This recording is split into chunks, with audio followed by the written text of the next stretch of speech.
Last lecture में लोगों ने गैल्वेनिक सेल के बारे में पढ़ा था and the topic today which is under discussion is electrode potential. अगर इलेक्ट्रोड पोटेंशियल की बात करते हैं तो इलेक्ट्रोड पोटेंशियल डेवलप क्यों होता है? तो इलेक्ट्रॉन पोटेंशियल के डेवलप होने की सबसे बड़ी वजह होती है चार्ज सेपरेशन। चार्ज सेपरेशन होने की वजह से पोटेंशियल डेवलप होता है। ठीक है, अब वो कैसे डेवलप होता है वो समझते हैं। ठीक है, इसको हम गैल्वेनिक सेल के एग्जांपल के थ्रू समझेंगे कि वहाँ पर चार्ज सेपरेशन कैसे आता है। ठीक है, तो सबसे पहले हम गैल्वेनिक सेल देखते हैं गैल्व सेल में होता क्या है। अगर हम गैल्वेनिक सेल की बात करते हैं तो गैल्वेनिक सेल में जेडन की रॉड होती है। ठीक है, इस जेडन की रॉड को हम उसी के सॉल्यूशन में डिप करते हैं, जेडन SO4 में क्या करते हैं, डिप करते हैं। ठीक है, तो यहाँ पर क्या होता है, यहाँ पर ये होता है कि जिंक रॉड जो है अपने इलेक्ट्रॉन लूज करता है और जो Zn+2 है वो Zn+2 सॉल्यूशन में चला जाता है। ठीक है, अब दूसरा कंडीशन क्या होता है, अब ये जो इलेक्ट्रॉन निकलते हैं वो क्या करते हैं, इस इलेक्ट्रोड को निगेटिव चार्ज कर देते हैं और सॉल्यूशन में पॉजिटिव चार्ज आने की वजह से Zn+2 जाने की वजह से जो सॉल्यूशन है पॉजिटिव चार्ज हो जाता है। तो यहाँ पर क्या गया, चार्ज डेवलप हो गया, चार्ज का सेपरेशन हो गया। तो नहीं, चार्ज के सेपरेशन की वजह से क्या होता है, यहाँ पर पोटेंशियल डेवलप होता है। इसी तरीके से अगर हम इस वाले केस की बात करते हैं तो यहाँ पर जो इलेक्ट्रॉन को लूज़ किया Zn+2 ने, यही इलेक्ट्रॉन माइग्रेट करता हुआ इस इलेक्ट्रोड पर आता है और इस इलेक्ट्रोड से इलेक्ट्रॉन को जो सॉल्यूशन में प्रेजेंट है Cu+2, वो सॉल्यूशन का Cu+2 उस इलेक्ट्रॉन को एक्सेप्ट करता है और Cu के फॉर्म में क्या होता है, कन्वर्ट हो जाता है। यानी कि ये जो इलेक्ट्रोड है वो क्या होता है, पॉजिटिव चार्ज जाता है और जो सॉल्यूशन है वो क्या होता है, निगेटिव चार्ज जाता है।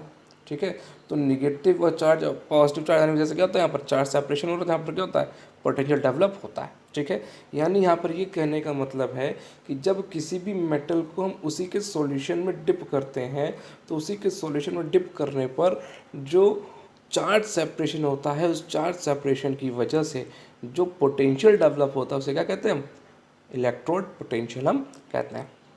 ठीक है, अब इलेक्ट्रोड पोटेंशियल में होता क्या है, अब यहाँ पर ये चीज़ देखने को मिलती है कि एक केस में तो क्या कर रहा है, सॉल्यूशन में Zn+2 जा रहा है और एक केस में क्या कर रहा है, जो सॉल्यूशन में आयन है वो इलेक्ट्रोड पर डिपॉजिट हो रहे हैं। जैसे Cu+2 है यहाँ पर सॉल्यूशन में, वो क्या हो रहा है, इलेक्ट्रॉन एक्सेप्ट कर रहा था, क्या करना, जहाँ डिपॉजिट हो रहा है वो इलेक्ट्रोड पर डिपॉजिट हो रहा है। दो केस बन रहा है। ठीक है, यानी एक केस में जो मेटल है वो मेटल क्या करेगा, सॉल्यूशन में ही आ जाएगा। ठीक है, और दूसरे केस में क्या होगा, जो सॉल्यूशन के आयन होंगे वो इलेक्ट्रोड पर डिपॉजिट हो जाएंगे। तो ये कब हो सकता है। ठीक है, अब यहाँ पर दो कंडीशन। अब पहली कंडीशन में क्या होगा कि कब होगा, जब अगर सॉल्यूशन का प्रेशर ठीक है ज़्यादा, ठीक है, जैसे हम कह रहे हैं SP यानी प्रेशर ऑफ सॉल्यूशन। ठीक है, अगर सॉल्यूशन का प्रेशर ज़्यादा है तो क्या करेगा, ये आयन को अपनी ओर अट्रैक्ट करेगा, खींचेगा अपनी ओर। ठीक है, बात समझ में आ गई। और अगर सॉल्यूशन का प्रेशर कम है तो क्या करेगा, जो सॉल्यूशन के आयन होंगे वो क्या जाएगा, इलेक्ट्रोड पर डिपॉजिट हो जाएंगे। तो यहाँ पर दो कंडीशन बनते हैं कि अगर जो सॉल्यूशन का प्रेशर है अगर वो ग्रेटर देन होता है ऑस्मोटिक प्रेशर से, तो क्या होता है, वहाँ पर मेटल इलेक्ट्रॉन लूज करता है और सॉल्यूशन में पॉजिटिव आयन डिजॉल्व हो जाते हैं। ठीक है, बात समझ में आ गई। तो उस कंडीशन प्रोसेस कौन सा होता है, उस कंडीशन प्रोसेस कौन सा होगा, ऑक्सीडेशन प्रोसेस होगा। ठीक है, तो जब ऑक्सीडेशन का प्रोसेस होगा तो उस कंडीशन में जो पोटेंशियल डेवलप होगा उस इलेक्ट्रोड पोटेंशियल का नाम क्या दिया जाएगा, ऑक्सीडेशन पोटेंशियल। ठीक है, यानी एनोड पे कौन सा पोटेंशियल डेवलप होता है, ऑक्सीडेशन पोटेंशियल डेवलप होता है। ठीक है, चलिए अब केस सेकंड की बात करते हैं। अब जब सॉल्यूशन का प्रेशर कम हो जाए ऑस्मोटिक प्रेशर से तो क्या होगा, जो सॉल्यूशन के आयन होंगे वो क्या होंगे, इलेक्ट्रॉन एक्सेप्ट करेंगे और इलेक्ट्रोड पर डिपॉजिट होना स्टार्ट हो जाएंगे। ठीक है, तो इस कंडीशन में क्या होगा, रिडक्शन का प्रोसेस होगा। तो यहाँ पर जो पोटेंशियल डेवलप होगा वो क्या होगा, रिडक्शन पोटेंशियल होगा। ठीक है, बात समझ में आ गई। यानी कि हम ये देखने को मिल रहा है कि जब रिडक्शन का प्रोसेस हो रहा है तो वहाँ क्या होगा, रिडक्शन पोटेंशियल कहेंगे, और जहाँ पर ऑक्सीडेशन का प्रोसेस होगा उसे कहेंगे हम ऑक्सीडेशन पोटेंशियल हम कहेंगे। ठीक है, चलिए अगर हम बात करते हैं गैल्वेनिक सेल की। ठीक है, तो इस गैल्वेनिक सेल का अगर हमें ईएमएफ निकालना हो, ठीक है, यानी इलेक्ट्रोमोटिव फोर्स निकालना, यानी इस पूरे सेल का हमें इलेक्ट्रोड पोटेंशियल निकालना हो, तो हम कैसे निकालेंगे? तो पूरे सेल का पोटेंशियल कितना होगा, ठीक है, हमें वो निकालना है। तो पूरे सेल का पोटेंशियल क्या होगा? जो कैथोड का होगा पोटेंशियल, जो एनोड पोटेंशियल होगा, उन दोनों को ऐड कर दो। एनोड पे जो पोटेंशियल होगा वो क्या होगा? ऑक्सीडेशन पोटेंशियल, क्योंकि एनोड पे क्या होता है? ऑक्सीडेशन का प्रोसेस, ठीक है। तो एनोड पे क्या होगा? ऑक्सीडेशन का प्रोसेस, तो क्या होगा इसमें? Oxidation potential. और कैथोड पे क्या होता है? रिडक्शन, तो यहाँ पर क्या होगा? Reduction potential. तो यानी जो पूरा कंप्लीट सेल है, उस कंप्लीट सेल का जो पोटेंशियल वो कितना होगा? वो होगा ई ऑक्सीडेशन पोटेंशियल प्लस ई रिडक्शन पोटेंशियल, ठीक है। और हमें इतना मालूम है जो ऑक्सीडेशन पोटेंशियल होता है वो रिडक्शन पोटेंशियल का जस्ट अपोजिट होता है, यानी कि मैग्नीट्यूड में कोई चेंज नहीं होता, बस साइन चेंज होता है, ठीक है। यानी कि अगर ऑक्सीडेशन पोटेंशियल x है तो रिडक्शन पोटेंशियल कितना होगा? -x, ठीक है। बात समझ में आ गई? तो हमेशा oxidation potential minus of reduction potential होता है। तो ई ओ पी जो वैल्यू पुट कर देते हैं तो क्या होगा? माइनस ई रिडक्शन पोटेंशियल प्लस ई रिडक्शन पोटेंशियल, ठीक है। तो reduction potential of anode plus reduction potential of cathode, तो क्या हो गया? तो कंप्लीट फॉर्मूला क्या निकल के आ गया? E cell is equal to E cathode minus E anode. ये फॉर्मूला बहुत इंपॉर्टेंट है, इसी फॉर्मूले बेस्ड हम बहुत सारे न्यूमेरिकल हम सॉल्व करेंगे, ठीक है। चलिए अब हम नेक्स्ट देखते हैं। अब स्टैंडर्ड इलेक्ट्रोड पोटेंशियल क्या होता है? अब ये जो इलेक्ट्रोड पोटेंशियल हमने देखा, अगर इस इलेक्ट्रोड पोटेंशियल को हम स्टैंडर्ड कंडीशन में मेज़र करें, ठीक है। स्टैंडर्ड कंडीशन कहने का मतलब है अगर टेम्परेचर 298 केल्विन आ जाए, प्रेशर हम 1 atm यूज़ करें, प्रेशर कितना यूज़ करें? 1 atm, ठीक है। तो प्रेशर अगर 1 atm यूज़ हो और कंसंट्रेशन 1 m लेकर के चलें, तो क्या होगा वहाँ पर? तो जो पोटेंशियल डेवलप होगा उसे क्या कहेंगे हम? स्टैंडर्ड इलेक्ट्रोड पोटेंशियल, ठीक है। यानी कि टेम्परेचर 298 केल्विन होना चाहिए, प्रेशर 1 atm होना चाहिए और कंसंट्रेशन 1 मोलारिटी का होना चाहिए। 1 मोलर कंसंट्रेशन के जो इलेक्ट्रोलाइट हम यूज़ करेंगे और 1 atm प्रेशर मेंटेन करेंगे और 298 केल्विन हम टेम्परेचर मेंटेन करेंगे, तो उस कंडीशन में जो पोटेंशियल मेज़र होगा वो क्या होगा? स्टैंडर्ड इलेक्ट्रोड पोटेंशियल होगा। अब इस स्टैंडर्ड इलेक्ट्रोड पोटेंशियल को अगर मेज़र करना है तो स्टैंडर्ड इलेक्ट्रोड पोटेंशियल को मेज़र करते हैं हम शी के थ्रू, यानी स्टैंडर्ड हाइड्रोजन इलेक्ट्रोड। तो इस स्टैंडर्ड हाइड्रोजन इलेक्ट्रोड के हेल्प से हम standard action potential, standard electrode potential को मेज़र करते हैं, ठीक है। तो चलिए अब देखते हैं स्टैंडर्ड हाइड्रोजन इलेक्ट्रोड होता क्या है। अगर स्टैंडर्ड हाइड्रोजन इलेक्ट्रोड की बात करते हैं तो स्टैंडर्ड हाइड्रोजन इलेक्ट्रोड मतलब स्टैंडर्ड टर्म है, ठीक है। तो स्टैंडर्ड टर्म यानी क्या होगा? हमें स्टैंडर्ड कंडीशन यहाँ पर मेंटेन करनी पड़ेगी, ठीक है। यानी टेम्परेचर कितना होगा यहाँ पर? 298 केल्विन होगा, प्रेशर कितना होगा? 1 atm प्रेशर होगा, और जो हम इलेक्ट्रोलाइट हम यूज़ करें वो कितना होगा? 1 मोलारिटी का इलेक्ट्रोलाइट हम यूज़ करेंगे, ठीक है। अब इस स्टैंडर्ड हाइड्रोजन इलेक्ट्रोड में होता क्या? स्टैंडर्ड हाइड्रोजन इलेक्ट्रोड में हम क्या पास करते हैं? H2 गैस पास करते हैं, ठीक है। यानी H2 gas as a electrode हम यहाँ पर यूज़ होगा, ठीक है। और साथ ही साथ जो यहाँ पर सॉल्यूशन फिल होता है वो क्या होता है? H+ आयन जिसमें प्रेजेंट हो, उस H+ आयन प्रेजेंट रहने वाले सॉल्यूशन का यूज़ कर सकते हैं, ठीक है। यानी जिस सॉल्यूशन में H+ आयन प्रेजेंट होंगे हम उस सॉल्यूशन को एज अ इलेक्ट्रोलाइट यहाँ पर यूज़ करेंगे, ठीक है। तो जहाँ पर H+ आयन प्रेजेंट होता है तो क्या कहते हैं? हम एसिडिक कहते हैं। तो हम कोई भी एसिडिक सॉल्यूशन हम यहाँ पर यूज़ कर सकते हैं, ठीक है। चलिए इसका हम कंस्ट्रक्शन पार्ट देखते हैं। क्या है कंस्ट्रक्शन पार्ट?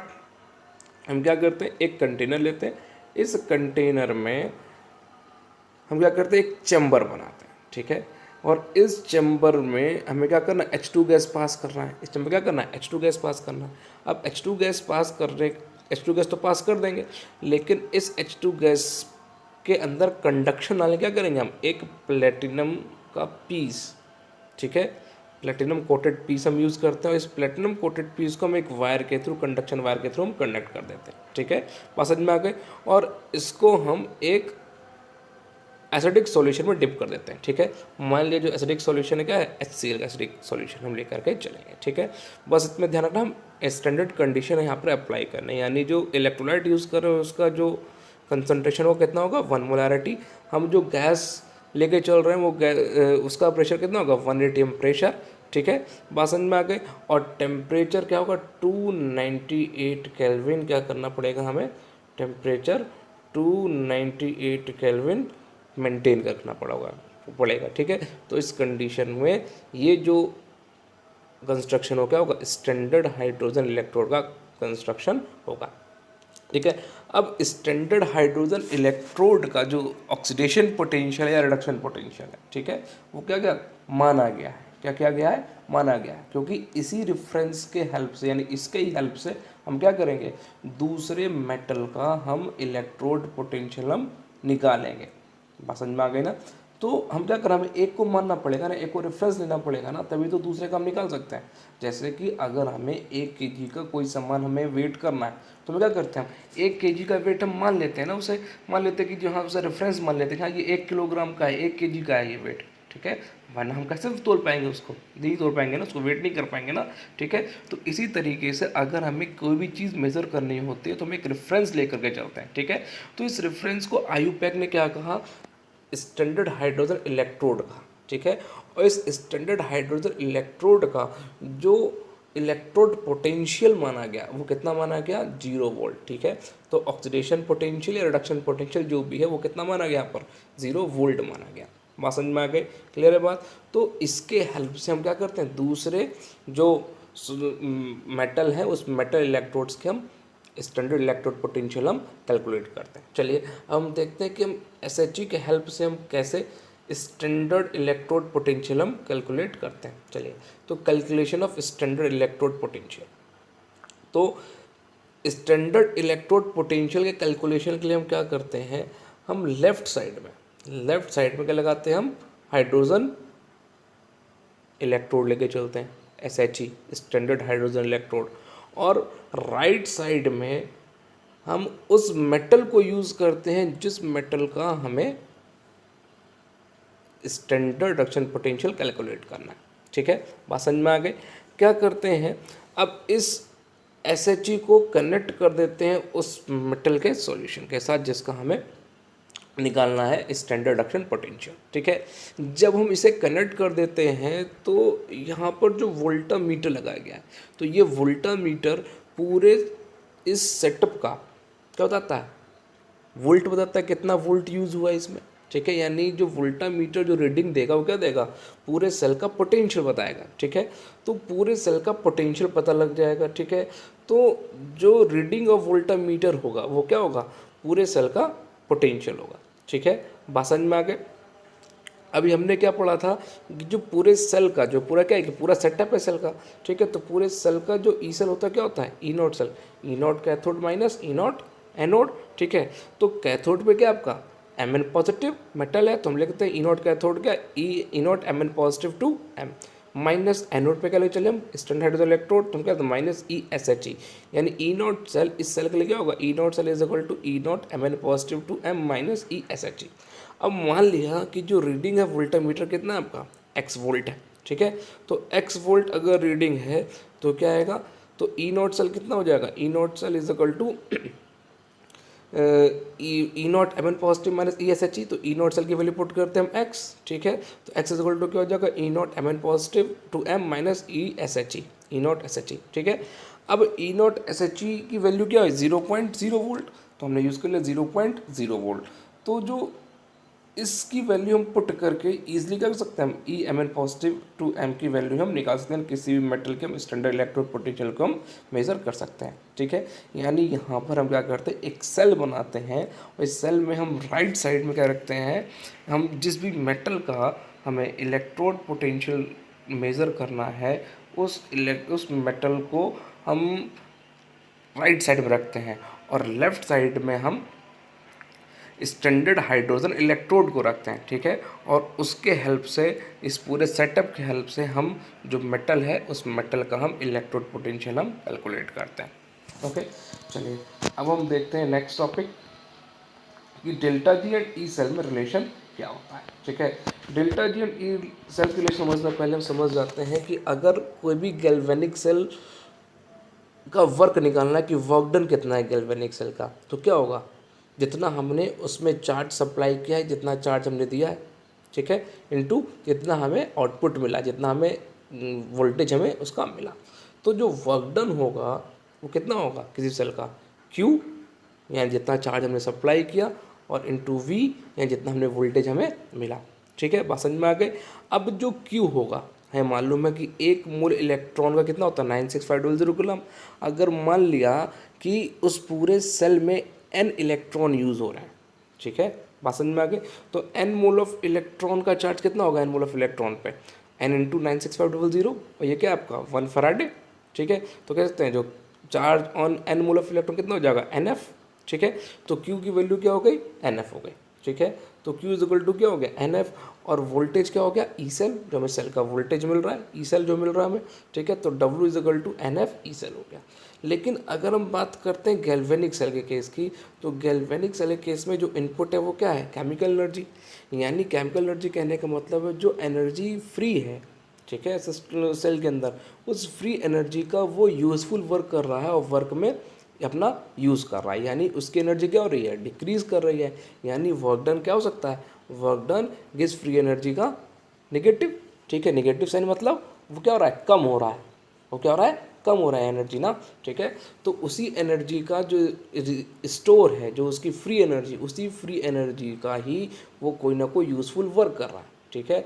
तो क्या हो गया जो वर्क डन क्या हो जाएगा माइनस डेल्टा जी के इक्वल हो जाएगा। जो माइनस साइन क्या रिप्रेजेंट कर रहा है कि जो एनर्जी क्या हो रही है डिक्रीज कर रही है, ठीक है। तो डब्ल्यू इक्वल टू क्या हो जाएगा माइनस डेल्टा जी, ठीक है। तो माइनस डेल्टा जी का मतलब क्या हो जाएगा बेटा, कि अब वैल्यू पुट कर दो, minus delta G is equal to NF E cell, ठीक है। तो क्या हो जाएगा delta G is equal to NF E cell, ठीक है। तो एक ये फॉर्मूला, ठीक है। अगर हम स्टैंडर्ड कंडीशन यूज़ करें तो क्या हो जाएगा delta G naught is equal to minus NF E naught cell. तो ये दोनों फॉर्मूले बहुत इंपॉर्टेंट है, इन दोनों फॉर्मूले बेस्ड हम न्यूमेरिकल अटैम्प्ट करेंगे, ठीक है। चलिए हम देखते हैं नस्ट इक्वेशन क्या होती है।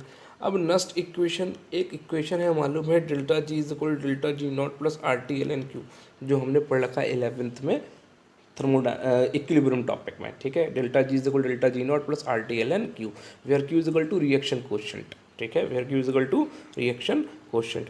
और रिएक्शन कोएफिशिएंट क्या होता है, रिएक्शन कोएफिशिएंट होता है जो भी प्रोडक्ट है और जो भी रिएक्टेंट है उन दोनों के कंसंट्रेशन का रेशियो, ठीक है, वो क्या होता है रिएक्शन कोएफिशिएंट होता है, ठीक है। यानी प्रोडक्ट अपॉन रिएक्टेंट, ठीक है, इसका जो कंसंट्रेशन का रेशियो होगा क्या होगा रिएक्शन कोएफिशिएंट होगा, ठीक है। लेकिन कब, जब इक्विलिब्रियम ना हो तब, ठीक है, बात समझ में आ गई। यानी किसी भी टाइम पर बस इक्विलिब्रियम ना हो तब उस कंडीशन रेशियो क्या कहलाएगा रिएक्शन कोएफिशिएंट कहलाएगा, ठीक है। तो हमने ये पढ़ा था delta G equal delta G naught plus RT/LN/Q, ठीक है। तो वैल्यू पुट करते हैं हम डेल्टा जी और डेल्टा जी नॉट की, जो हमने देखा अभी। तो डेल्टा जी क्या था minus NF E cell, delta G naught क्या था minus NF E naught cell, ठीक है।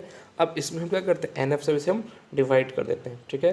तो जैसे ही NF से डिवाइड करेंगे दोनों साइड को, तो क्या होगा NF से NF कैंसिल, इस NF से इस NF कैंसिल, तो क्या हो जाएगा minus E cell is equal to minus E naught cell plus RT/NF/LN/Q, ठीक है। अब इसको हम इस फॉर्म में रीअरेंज कर सकते हैं, E cell is equal to E naught cell minus RT/NF/LN/Q। तो ये जो है formula, this is most important formula, इस फॉर्मूले का यूज हम बार बार करेंगे न्यूमेरिकल को सॉल्व करने के लिए, ठीक है। अब कोई भी टर्म जो ln का है, तो उस ln को अगर हमें कन्वर्ट करना होता है लॉग बेस 10 में, ठीक है। तो कैसे कन्वर्ट करते हैं, तो ln का मतलब क्या होता है, ln का मतलब होता है लॉग बेस e, ठीक है, नेचुरल लॉग या लॉग बेस ई, बात एक ही होती है। तो लॉग बेस ई को अगर लॉग बेस 10 में कन्वर्ट करना होता है तो हमें 2.303 से मल्टीप्लाई करना होता है, ठीक है। तो क्या होगा, तो जो LN/Q होगा क्या हो जाएगा 2.303 log Q। तो वैल्यू पुट करते हैं हम ये, तो क्या हो जाएगा, तो वैल्यू आ जाएगी E cell is equal to E naught cell minus 2.303 RT/NF log Q, ठीक है। तो अब अगर हम टेम्परेचर 298 केल्विन लेके चलें और R की वैल्यू हम 8.314 जूल पर मोल केल्विन लेके चलें और F यानी 96500 coulomb, this is constant value. तो अगर इस वैल्यू को अगर हम पुट करें यहाँ पर और इसको सॉल्व करें, तो सॉल्व करने के बाद क्या आएगा, E cell is equal to E naught cell minus 0.059/n log Q and Q is equal to ratio of product and reactant. तो फॉर्मूला क्या बन जाएगा, E cell is equal to E naught cell minus 0.059/n log product upon reactant. इस फॉर्मूले को हमें बार बार use करना होगा, ठीक है। यानी एट 298 केल्विन जो सेल का EMF होगा क्या होगा, E cell is equal to E naught cell minus 0.059/n log product upon reactant, ठीक है। तो इस फॉर्मूले का यूज़ हम करेंगे, ये नस्ट इक्वेशन है, इस नस्ट इक्वेशन का यूज़ हम करेंगे न्यूमेरिकल को सॉल्व करने में। तो सबसे इम्पॉर्टेंट रिएक्शन है ये, इक्वेशन है ये, ठीक है। चलिए आज के लिए इतना ही। Thank you.